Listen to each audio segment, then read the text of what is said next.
सुंदर गोलोक धाम है, जहां पर दूध की नदियां हैं, छाछ का कीचड़ है, मक्खन के बड़े बड़े पर्वत हैं और दही के सुंदर सुंदर सरोवर हैं। और जहां पर गोलोक धाम होता है ना, वहां पर राधा कृष्ण हमेशा वास करते हैं। उस गोलोक धाम में अनायास आज देवर्षि नारद का पहुंचना हो गया। किशोरी जी की गोद में एक नन्हा सा बालक किलोल कर रहा है, खेल रहा है।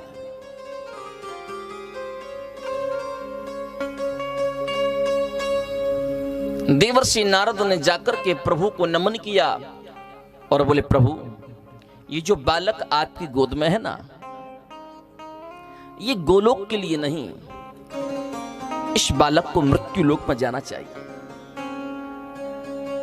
ताकि ये मृत्यु लोक में पहुंचकर धर्म का प्रचार प्रसार कर सके। नन्हा सा बालक कहने लगा कि मुझे मृत्यु लोक में नहीं जाना।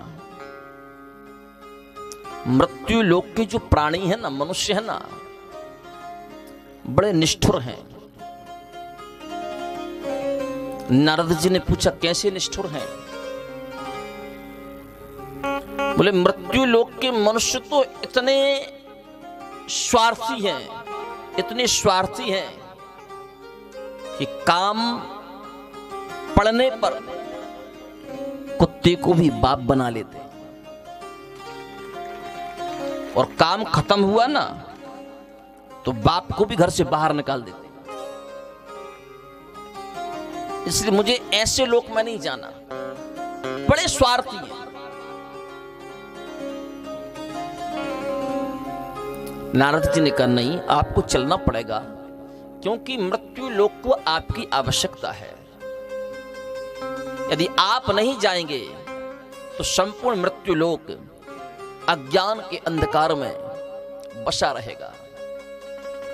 जब अज्ञान के अंधकार में प्रत्येक प्राणी रहेगा तो उसका उद्धार कैसे होगा?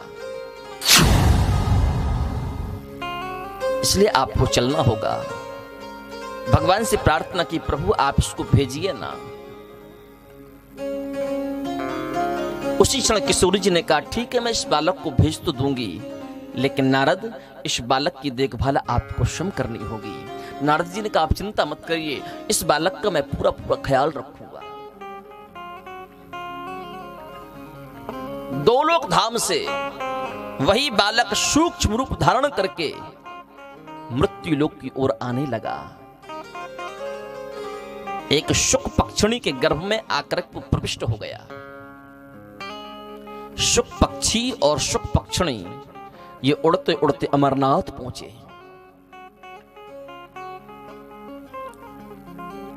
अमरनाथ में बर्फ की सुंदर सुंदर हवा, शीतलता को ना पक्षी सहन कर पाया, ना पक्षिणी सहन कर पाई।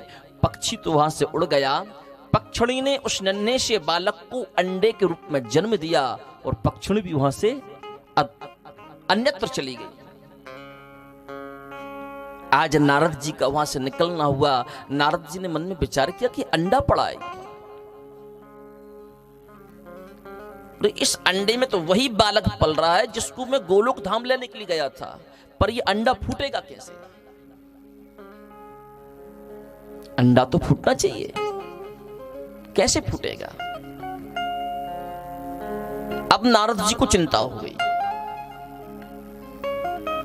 बोले, एक बार मैंने ब्रह्मा जी में और ब्रह्माणी में झगड़ा तो करवा दिया, एक बार हमने विष्णु जी में और लक्ष्मी जी में भी झगड़ा करवा दिया, पर अभी तक हमने शिव और पार्वती में झगड़ा नहीं करा पाया। और जब तक शिव और पार्वती में झगड़ा नहीं होगा तब तक अंडा फूटेगा नहीं, और जब तक ये अंडा फूटेगा नहीं तब तक बालक उससे बाहर निकलेगा नहीं। इस अंडे को फूटने से पहले शिव पार्वती में झगड़ा होना बहुत जरूरी है। देवर्षि नारद ने कैलाश की यात्रा की, देखा कि भोले बाबा समाधि लगा करके बैठे हैं। नारद जी ने कहा, हां, बन गया काम। एक बात कहूं, यदि किसी के घर में झगड़ा कराना हो तो माताओं से जाकर के उनके पति के बारे में चुपचाप अकेले में 2 बातें कह देना, फिर शाम को सुन लेना दीवार से कान लगा करके। सारे स्वर निकलेंगे उस घर में से, बर्तनों के स्वर निकलेंगे, गैस चूल्हे के स्वर निकलेंगे, लाठी के भी स्वर निकलेंगे। नारद जी ने सोचा ये अच्छा मौका है, पिताजी तो है नहीं, माताजी घर पर अकेली हैं, अब चलते हैं। जैसे नारद जी कैलाश पहुंचे, पार्वती जी सुंदर श्रृंगार करके बैठी थीं, और जैसे देवर्षि नारद को पार्वती जी ने देखा तो पार्वती जी नारद जी को अपना गुरु मानती थी। अज्ञानतिमिरान्धस्य ज्ञानाञ्जनशलाकया चक्षुरुन्मीलितं येन तस्मै श्री गुरुवे नमः। ओहो, गुरु जी का आगमन हुआ। पार्वती जी दौड़ी दौड़ी गई, अपने गुरु का स्वागत किया। गुरुदेव, आज तो बहुत दिनों के बाद आए हो, क्या बात है? पहले तो दिन में 1-2 चक्कर आपके लग जाते थे, पर बहुत महीने, बहुत वर्ष व्यतीत हो गए, कहां गए थे? नारद जी ने कहा, माताजी आजकल हमने आना जाना बंद कर दिया। क्यों? बोले स्वार्थ के अलावा कहीं कुछ है ही नहीं, प्रेम नाम की चीज नहीं, कोई किसी से प्रेम नहीं करता, सब एक दूसरे से स्वार्थ करते हैं। बाप बेटे में प्रेम नहीं, माँ बेटे में प्रेम नहीं, पति पत्नी में प्रेम नहीं, भाई भाई में प्रेम नहीं, भाई बहन में प्रेम नहीं, मित्र मित्र में प्रेम नहीं। जब कहीं प्रेम है ही नहीं तो फिर नारद जाकर के करेगा क्या? इसलिए मैंने आना जाना बंद कर दिया। पार्वती जी कहने लगी, सुनो, दुनिया के पति अपनी पत्नी से प्रेम करते हो या नहीं करते हो मुझे नहीं पता, पर मेरे पति तो मुझसे इतना प्रेम करते हैं, इतना प्रेम करते हैं, इतना प्रेम करते हैं कि मुश्किल ही हो जितना प्रेम नारायण लक्ष्मी से करते हो। नारद जी ने कहा, अच्छा आपके पति आपसे इतना प्रेम करते? बोले हाँ। नारद जी ने कहा, इसलिए तो मैं तुम्हारे पास आ गया, क्योंकि जहां प्रेम होता है नारद वहीं जाता है। आओ बैठो ना। बोले बैठूंगा नहीं, पहले पक्का तो कर लूं प्रेम है भी कि नहीं। बैठना तो पड़ेगा। नारद जी ने कहा, नहीं माता जी, आप मुझे पहले भरोसा दिलाइए कि आपको कैसे पता कि आपके पति आपसे इतना प्रेम करते? बताओ ना कितना प्रेम करते हैं। पार्वती जी कहने लगी कि मेरे पति मुझसे इतना प्रेम करते हैं, इतना प्रेम करते हैं, इतना प्रेम करते हैं कि गुप्त से भी गुप्त से भी गुप्त से भी गुप्त रहस्य वो हमको बता देते हैं। क्या रहस्य बता देते हैं? सबसे गुप्त रहस्य कुछ होता है तो वो गुरु मंत्र होता है। हमारे पास कितनी संपत्ति है वो उजागर किसी ना किसी को तो हम कर ही देते हैं। किसी को नहीं करेंगे तो पत्नी को और बच्चों को तो कर ही देंगे। हमको कहां से खजाना मिला, कहां से नहीं मिला, हम इसको भी नहीं छुपा सकते। कहीं ना कहीं ये बात ओपन हो ही जाएगी। लेकिन गुरु मंत्र एक ऐसा विषय है कि जो किसी को भी बताने लायक नहीं होता। लेकिन नारद, मेरे पति ने वो गुप्त से भी गुप्त गुरु मंत्र भी मुझे बता दिया। नारद जी का अच्छा? बोले हाँ।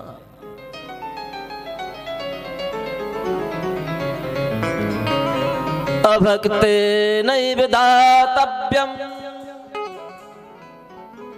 गोपितं रक्ष पार्वती गोपनीयम गोपनीयम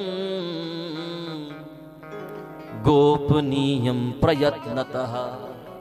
अभक्ते नैव दातव्यम, जो गुरु मंत्र है ना वो किसी अभक्त को नहीं दिया जाता। लेकिन मेरे पति ने वो मंत्र भी मुझे बता दिया। नारद जी ने कहा फिर तो विश्वास हो गया कि तुम्हारे पति तुमसे बहुत प्रेम करते हैं। नारद जी बैठ गए। पार्वती जी फल लेकर के आई, दूध लेकर के आई, जल लेकर के आई। नारद जी ने कहा ये सब मुझे नहीं करना। अच्छा माता जी एक बात बताओ, जब आपके पति ने आपको गुरु मंत्र बता दिया तो कुछ और रहस्य भी बताए होंगे। पार्वती जी ने कहा लगभग सब कुछ बताया। जो आंख बंद करके वो समाधि में बैठते हैं, अपने इष्ट का जो दर्शन करते हैं, वो भी आकर के हमको बताते हैं कि आज हमारे प्रभु पीतांबर धारण करके आए थे, आज हमारे प्रभु नीलांबर धारण करके आए थे, आज हमारे प्रभु मोर पंख लगा करके आए थे, आज हमारे प्रभु धनुष बाण लेकर के आए थे, आज हमारे प्रभु सुदर्शन चक्र लेकर के आए थे, आज मेरे प्रभु ने महाराष्ट्र की लीला की, आज मेरे प्रभु मथुरा से द्वारिका पहुंचे। हर दृश्य, हर कथा, हर प्रसंग मेरे पति आकर के मुझे सुनाते। अच्छा बोले हाँ। अच्छा माता जी तो एक बात बताओ, जब ये सब कुछ आपके पति ने आपको बताया है तो एक रहस्य जरूर बताया होगा। पूछूं क्या? पार्वती जी ने कहा पूछो। बोले आपके पति के गले में एक माला है, उस माला में सिर गुथे हुए हैं, मुंड गुथे हुए हैं, पर अभी तक मुझे ये समझ में नहीं आया कि उस माला में वो मुंड किसके हैं, वो सिर किसके हैं। शायद आपको बताया हो तो हमको बताओ ना। ये बात जैसे ही पार्वती जी ने सुनी, पार्वती जी का सर नीचे हो गया। कहने लगी गुरुदेव मेरे पति ने मुझे सब कुछ बताया, पर उस माला का अभी तक मुझे कोई रहस्य बताया ही नहीं। नारद जी कहने लगे माता जी फिर काय का प्रेम? अभी तो बड़ी बड़ी बात कर रही थी आप, बड़ी प्रशंसा कर रही थी अपने पति देव की। अरे जो माला आपके पति के गले में 24 घंटे है, उस माला का रहस्य आपको आज तक नहीं बताया, तो क्या गारंटी है कि गुरु मंत्र भी बताया होगा? क्या गारंटी है कि इष्ट का दर्शन भी कराया होगा? अरे माताजी हमको तो पहले से ही पता था कि व्यक्ति ऊपर से कुछ और होता है और अंदर से कुछ और होता है। इस संसार में ऐसा koई जीव नहीं है जो निस्वार्थ किसी से प्रेम करे। उस प्रेम में कहीं ना कहीं कुछ ना कुछ तो स्वार्थ छिपा रहता है। सुर नर मुनि सब कह यह रीति, सुर नर मुनि सब कह यह रीति, सुर नर मुनि सब कह यह रीति। रामचरितमानस में गोस्वामी जी कहते हैं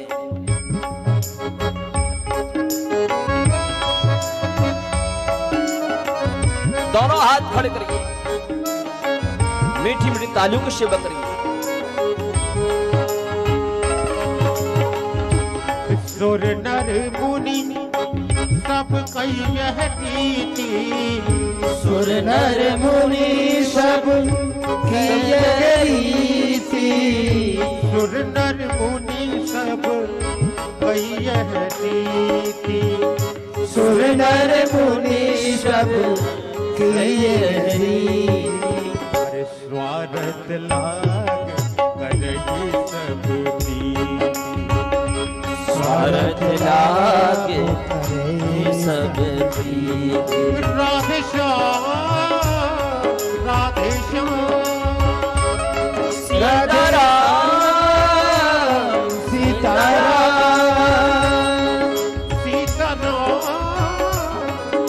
सीताराम राधे श्याम राधे श्याम सीताराम राम राम राधे श्याम श्याम श्याम सीताराम राम राम राधे श्याम श्याम श्याम सीताराम सीताराम सीताराम सीताराम सीताराम सीताराम सीताराम सीताराम श्री राम जय जय राम आहा सीताराम जय जय राम सीताराम जय जय राम। वो स्वामी तुलसीदास जी कहना चाहते हैं कि सुर नर मुनि की यह रीति स्वार्थ लाग कर ही सब प्रीति। सुर यानी देवता, देवता भी बिना स्वार्थ के किसी से प्रेम नहीं करते। देवताओं के प्रेम में भी कहीं न कहीं स्वार्थ छिपा रहता है। नर यानी कि मनुष्य, मनुष्य भी किसी से प्रेम करता है ना, तो उस प्रेम में भी कहीं न कहीं स्वार्थ छिपा है। मुनि साधु संत यदि किसी से प्रेम करते हैं ना, तो उस प्रेम में भी कहीं ना कहीं स्वार्थ छिपा है।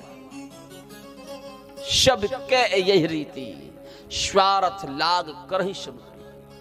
माता जी जहां प्रेम नहीं होता नारद तो वहां पर एक पल नहीं टिक सकता। आप जानो आपके पति जाने, हमको क्या करना, वो आपसे प्रेम करें ना करें। अच्छा माता जी, ये रखे आपके फल, ये रखा आपका दूध और ये रखा आपका पानी। हमको ना फल खाना, ना दूध पीना, ना पानी पीना। जब प्रेम ही नहीं तो क्या खाना। नारद जी वहां से वापस हो गए और जैसे नारद जी वापस हुए, पार्वती जी आग बबूला हो गई कि मैंने तो अपने पति को सबसे अच्छा समझा था, पर मेरा पति तो सबसे खराब निकला। ऊपर से जितना काला है वो दिल का भी उतना ही काला निकला। अब देखती हूं, जो पार्वती जी श्रृंगार करके बैठी थी, सारा श्रृंगार निकाल करके फेंक दिया। सुंदर साड़ी पहनी थी, मलिन साड़ी पहन ली, केश खोल करके बिखरा लिए और एकांत में जाकर के बैठ गए। वहां से नारद जी निकले, उसी क्षण भोले बाबा की समाधि खुली।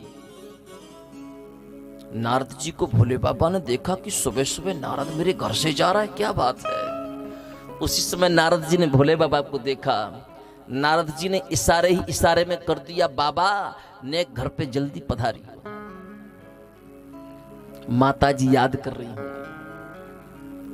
भोले बाबा ने कहा कि जब तुम हमारे घर से होकर के आ रहे हो ना, तो माता जी के हमको तो पिताजी भी याद करेंगे। जैसे ही भोले बाबा वहां से पार्वती जी के पास जाने लगे, तो रास्ते में नंदी श्रृंगी भृंगी खड़े थे, थर थर कांप रहे थे। जो प्रतिदिन नंदी श्रृंगी भृंगी भोले बाबा के नाम की जयकारा करते थे ना, आज वो जयकारा करना भी भूल गए। भोले बाबा ने कहा, क्या हुआ, इतने भयभीत क्यों हो। नंदी श्रृंगी भृंगी ने कहा, प्रभु एक वीणा बजाने वाला बाबा आया था, माता जी के सामने ऐसा वीणा बजाया, ऐसा वीणा बजाया, ऐसा वीणा बजाया कि माता जी तार तार हो गई। भोले बाबा ने कहा, अच्छा रुको यहीं पर मैं देखता हूं। जैसे भोले बाबा गए, पार्वती जी अपने केश खोल करके एकदम विकराल स्वरूप में बैठी हुई थी। जैसे भोले बाबा ने जाकर के पार्वती जी को स्पर्श करना चाहा, और स्पर्श करते ही और पार्वती जी ने कहा, खबरदार यदि मुझसे हाथ लगाया तो। भोले बाबा वहीं वहीं चुप हो गए। क्या हुआ देवी, इतनी नाराज क्यों हो। पार्वती जी ने कहा कि मैंने कपटी बहुत देखे, पर तुम्हारे जैसा कपटी नहीं देखा। मैंने तो दुनिया में सबसे सुंदर, सबसे योग्य, सबसे अच्छा अपने पति यानी कि तुमको समझा था कि तुमसे अच्छा पति संसार में कोई और नहीं हो सकता। लेकिन धन्य है मेरे गुरुदेव, जो मेरे गुरुदेव ने आकर के मेरी आंख खोल दी। आज मुझे पता चला कि तुमसे बेकार पति संसार में कोई है ही नहीं।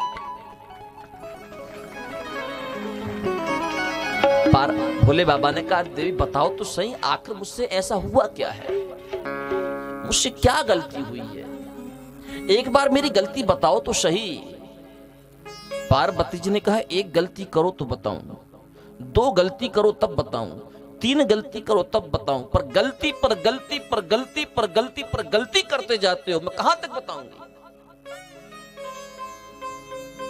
निकल जाओ यहां से, मुझे आपके साथ रहना ही नहीं। यदि आज की पत्नी होती तो क्या कहती, मुझे डिवोर्स चाहिए, मुझे तलाक चाहिए।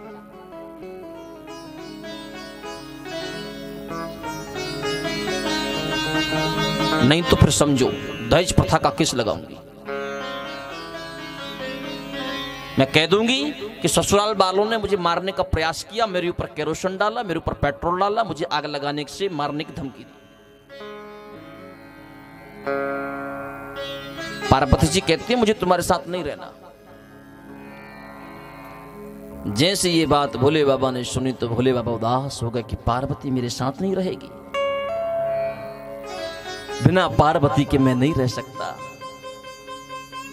भोले बाबा ने कहा देवी एक बार गलती बता दो कि मुझसे गलती क्या हुई है। मैं यदि मुझसे अज्ञानता के बस कोई गलती हो भी गई होगी तो उस गलती को सुधारने की कोशिश करूंगा, पर सत्य कहता हूं देवी मैंने जानबूझकर कोई गलती नहीं की, मुझे अपनी गलती से अवगत कराओ ना।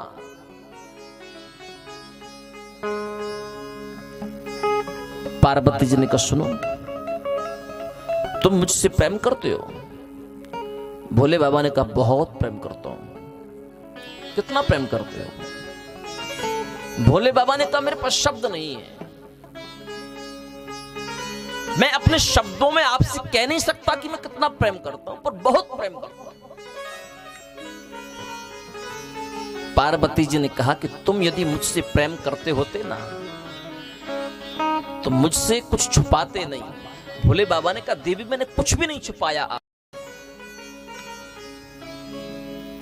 मैंने अपना गुरु मंत्र आपको बताया, मैंने इष्ट का प्रतिदर्शन आपको कराया, मैंने हर कुछ बताया। पार्वती जी ने कहा आपने मुझे हर कुछ बताया, जो आपके गले में जो मुंडों की माला है, जिस माला में सिर गुथे हुए हैं, उस माला का रहस्य तो आज तक नहीं बताया। कैसा प्रेम करते हो? बनावटीपन का प्रेम, दिखावे का प्रेम। जैसी उस माला की बात सुनी श्री सूत जी महाराज कहते हैं महात्मन एक बार इस झांकी को दिल में उतार करके देखो तो सही।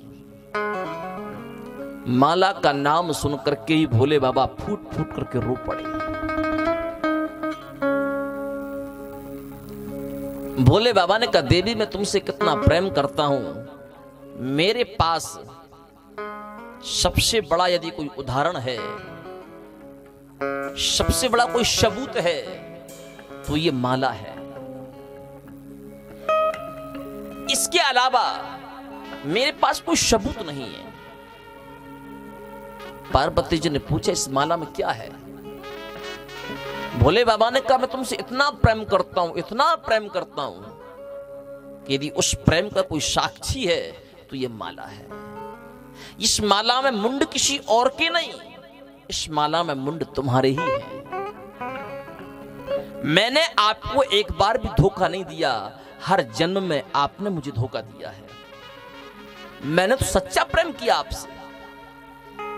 जब तुम मुझे छोड़ करके चली जाती थी ना, तुम्हारे बिन मुझसे रहा नहीं जाता था, तुम्हारे उस सिर को उठाता था, उस मुंड को उठाता था, अपने इस माला के धागा में पिरो करके आपके उस सिर का उस मुंड का दर्शन करता रहता था। जब आपका दूसरा जन्म होता था तब मेरे मन को संतुष्टि होती थी कि चलो मेरी देवी का आगमन हो गया। हे देवी इस माला में जितने सिर हैं उतनी बार तुम मुझको छोड़ करके गई हो, लेकिन मैं आपको छोड़ करके कभी नहीं गया। पार्वती जी ने कहा अच्छा इसका मतलब यह है कि जितने सिर इस माला में हैं उतनी बार मैं मर चुकी। भोले बाबा ने कहा हाँ उतनी बार आप मर चुकी हो। पार्वती जी ने कहा वाह, मैं तो सोचती थी कि तुम कपटी हो, लेकिन तुम तो कपटी के महाकपटी निकले। मैं इतनी बार मर चुकी और तुम एक बार भी नहीं मरे। अरे एक बार तो तुमने मर के देखा होता कि मरने में कितना कष्ट होता है। तुमने ऐसी कौन सी जड़ी बूटी खा ली जो तुम एक बार भी नहीं मरते और मुझे बार बार मरना पड़ता है। भोले बाबा के मुख से निकल गया कि मैंने तो अमर कथा का पान किया है। वाह, आपने अमर कथा का पान कर लिया और मुझे मरने के लिए छोड़ दिया। अरे यदि मुझसे सच्चा प्रेम करते होते तो जिस अमर कथा का पान आपने किया था उस अमर कथा का पान आप मुझे भी करा दे। लेकिन तुमको क्या पड़ी, मरने वाले मरते रहे, अपना काम बनता भाड़ में जाए जनता। यदि आप मुझसे सच्चा प्रेम करते हो ना तो उस अमर कथा का पान आप मुझे भी कराओ। भोले बाबा ने कहा ये बात सही, पर ये अमर कथा का पान कैलाश में नहीं, ये अमर कथा का पान तो अमरनाथ में होगा। अमरनाथ चलना होगा। पार्वती जी ने कहा जहां ले चलोगे मैं वहां चलने को तैयार हूं, पर मुझे अमर कथा का पान कराओ। भोले बाबा के साथ पार्वती जी अमरनाथ जा रही हैं। तो आइए हम भी भोले बाबा के साथ अमरनाथ की ओर चलें। सुंदर सुंदर मीठी मीठी तालियों की सेवा करते हुए हम भी ठाकुर जी से प्रार्थना करेंगे कि प्रभु वो अमर कथा हमको भी मिले जिस अमर कथा को पान करके भोले बाबा भी अमर हैं। अलाख निरंजन। हे भोले शंकर की जय, भोले बाबा की जय, भोले शंकर की जय, भोले बाबा की जय, त्रिपुरारी की जय, पालनहारी की जय, त्रिपुरारी की जय, पालनहारी की जय। शंकर भोले भंडारी तुम जन जन के हितकारी। शंकर भोले भंडारी तुम जन जन के हितकारी। शंकर भोले भंडारी तुम जन जन के हितकारी। शंकर भोले भंडारी जन जन के हितकारी। तुम जन जन के हितकारी। तुम जन जन के हितकारी। शंकर भोले भंडारी तुम जन जन के हितकारी। शंकर भोले भंडारी तुम जन जन के हितकारी। जय भोले।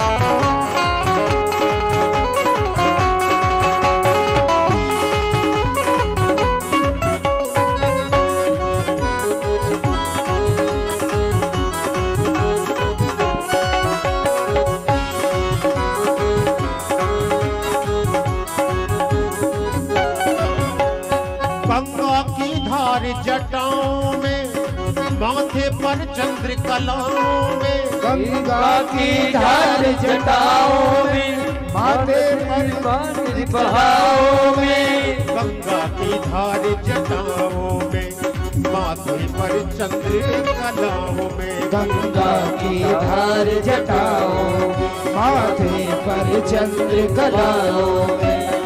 मौला सर्पों की दोनों हाथ अलाख निरंजन। तुम जन जन के हितकारी। पर भोले भंडारी तुम जन जन के हितकारी। पर भोले भंडारी तुम जन जन के हितकारी।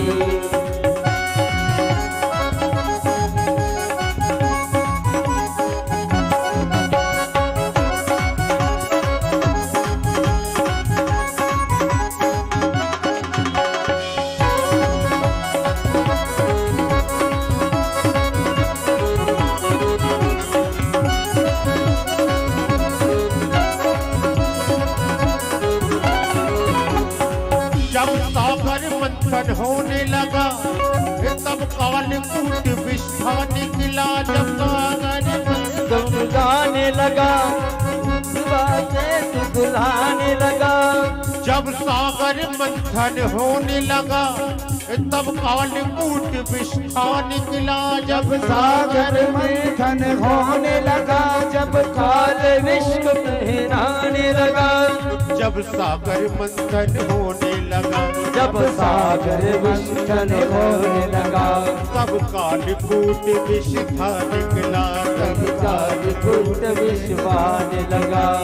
बन गई मुसीबत भारी, बन गई मुसीबत भारी। तुम जन जन के हितकारी, शंकर भोले भंडारी। तुम जन जन के हितकारी, शंकर भोले भंडारी। तुम जन जन के हितकारी।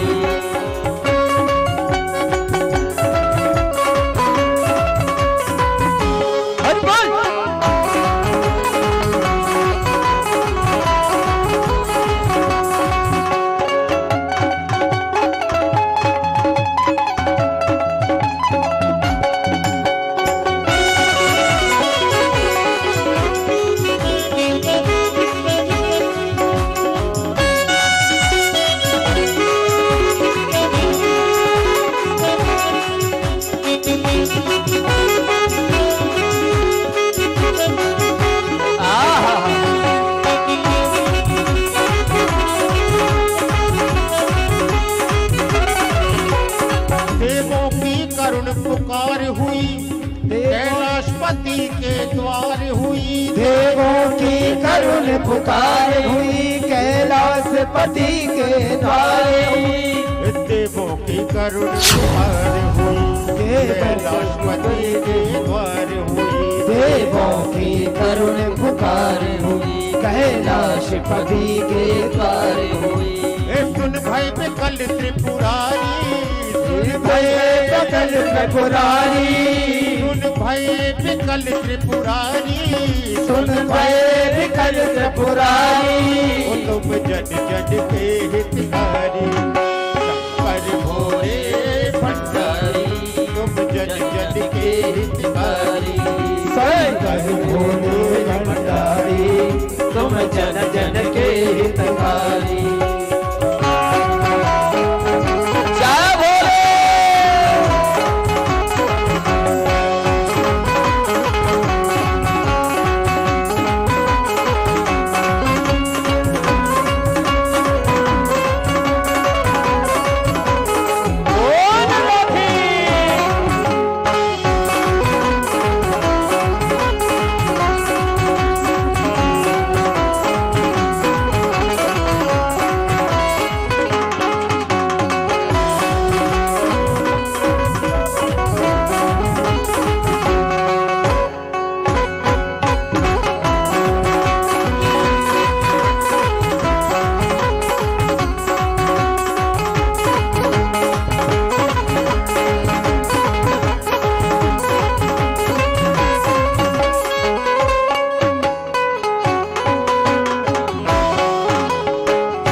डमरू बाज उठा, अमृत देवों को दान दिया। डम डम डम डमरू बाज उठा, अमृत को बांध दिया।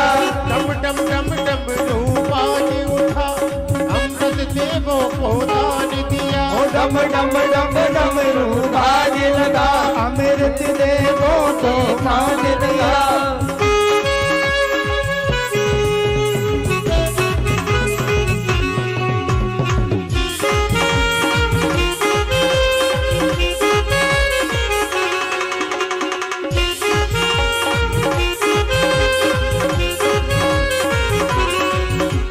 डमरू बजाया भोलेनाथ ने, सारा कैलाश पर्वत मगन हो गया। ऐसा डमरू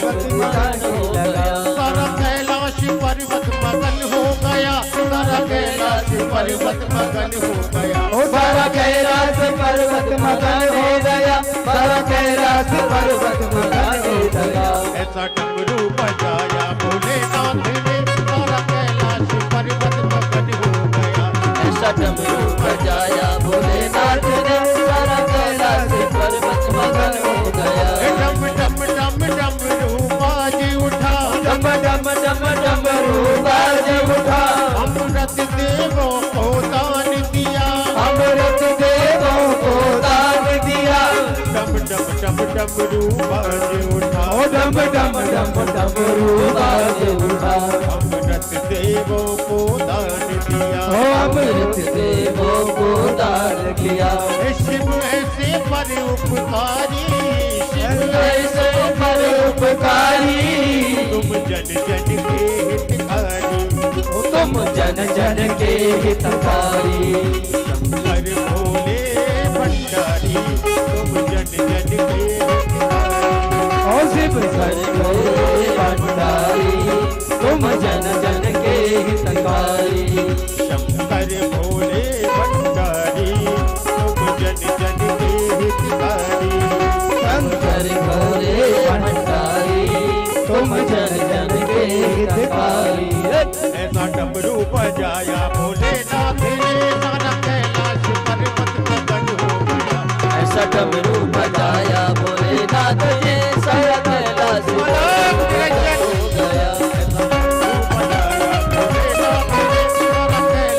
पर्वत मगन हो गया ऐसा डमरू बजाया भोलेनाथ ने सारा कैलाश पर्वत मगन हो गया सारा कैलाश पर्वत मगन हो गया सारा कैलाश पर्वत मगन हो गया ओ सारा कैलाश पर्वत मगन हो गया सारा कैलाश पर्वत मगन हो गया सारा कैलाश पर्वत मगन हो गया सारा कैलाश पर्वत मगन हो गया ओ सारा कैलाश पर्वत मगन हो गया सारा कैलाश पर्वत मगन हो गया ऐसा डमरू बजाया भोलेनाथ ने सारा कैलाश पर्वत मगन हो गया ऐसा डमरू बजाया भोले